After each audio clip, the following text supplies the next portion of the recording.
अमृत काल का ये पहला बजट विकसित भारत के विराट संकल्प को पूरा करने के लिए एक मजबूत नींव का निर्माण करेगा।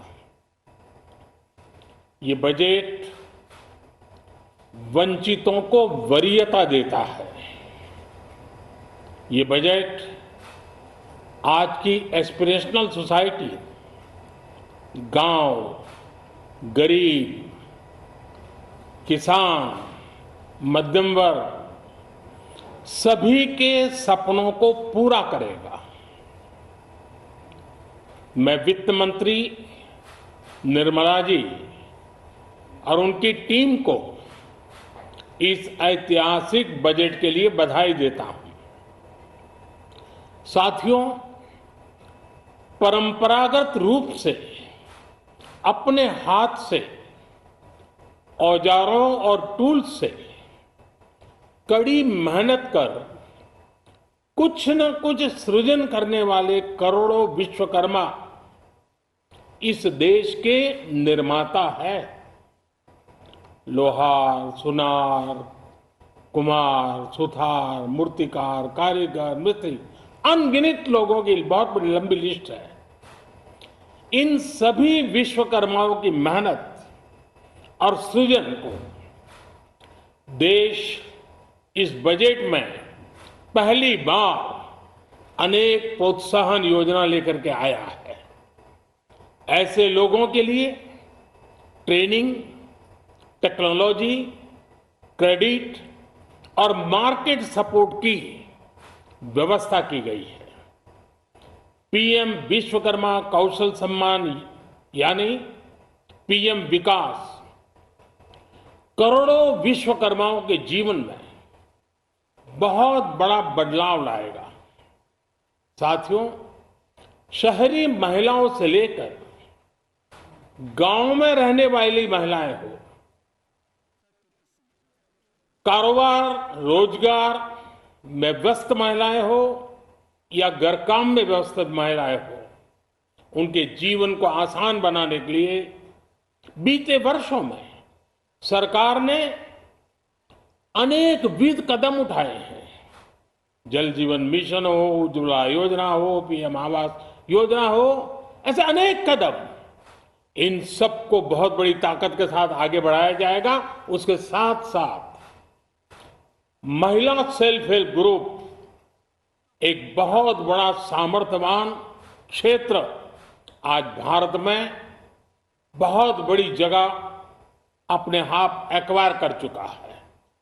उनको अगर थोड़ा सा बल मिल जाए तो मिरेकल कर सकते हैं। और इसलिए विमेन सेल्फ हेल्प ग्रुप उनके सर्वांगीण के विकास के लिए नई पहल इस बजट में एक नया आयाम जोड़ेगी।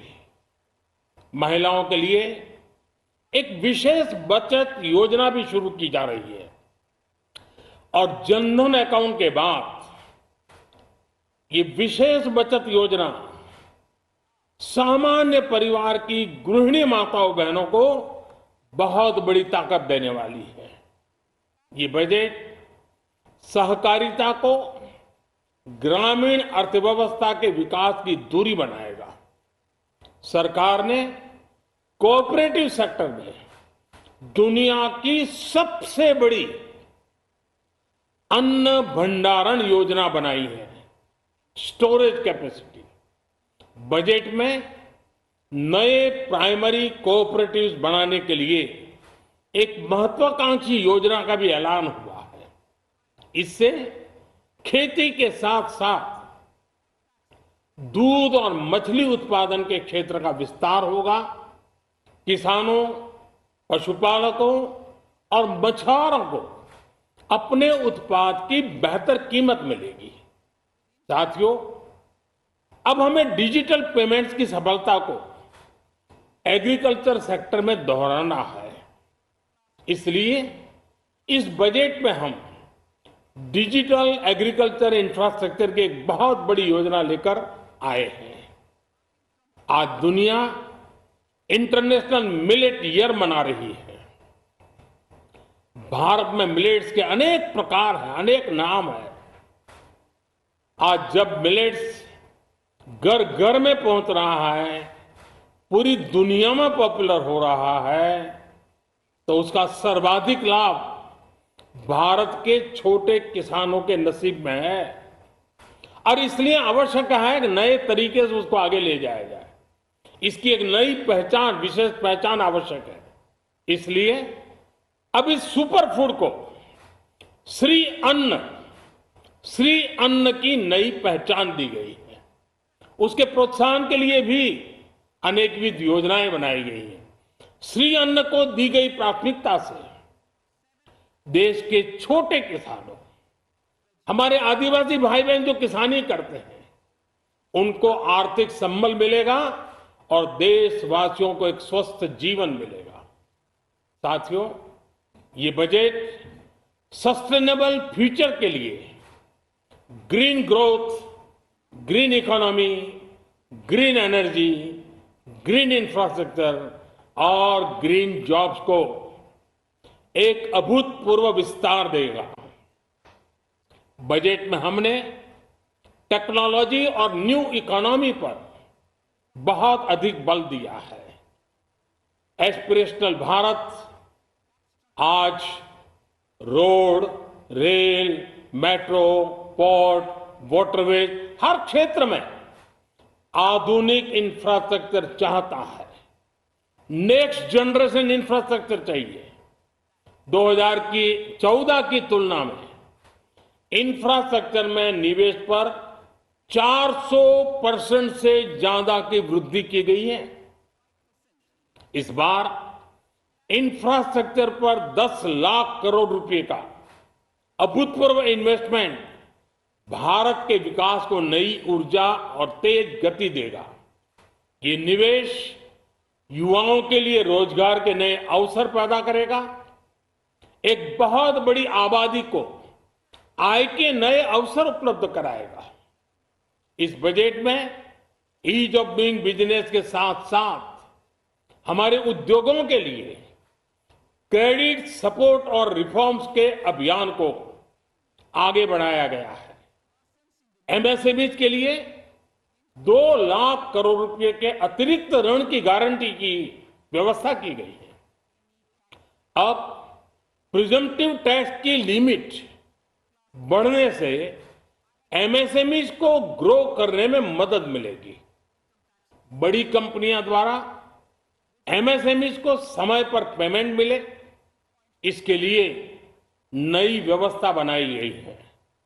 साथियों, बहुत तेजी से बदलते भारत में मध्यम वर्ग, विकास हो या व्यवस्था हो, साहस हो या संकल्प लेने का सामर्थ्य हो, जीवन के हर क्षेत्र में आज भारत का मध्यम वर्ग एक प्रमुख धारा बना हुआ है। समृद्ध और विकसित भारत के सपनों को पूरा करने के लिए मध्यम वर्ग एक बहुत बड़ी ताकत है। जैसे भारत की युवा शक्ति ये भारत का विशेष सामर्थ्य है, वैसे ही बढ़ता हुआ भारत का मध्यम वर्ग भी एक बहुत बड़ी शक्ति है। मध्यम वर्ग को सशक्त बनाने के लिए हमारी सरकार ने बीते वर्षों में अनेकों निर्णय लिए और ईज ऑफ लिविंग को सुनिश्चित किया है। हमने टैक्स रेट को कम किया है, साथ ही प्रोसेस को सिंप्लीफाई, ट्रांसपेरेंट और फास्ट किया है। हमेशा मध्यम वर्ग के साथ खड़ी रहने वाली हमारी सरकार ने मध्यम वर्ग को टैक्स में बड़ी राहत दी है।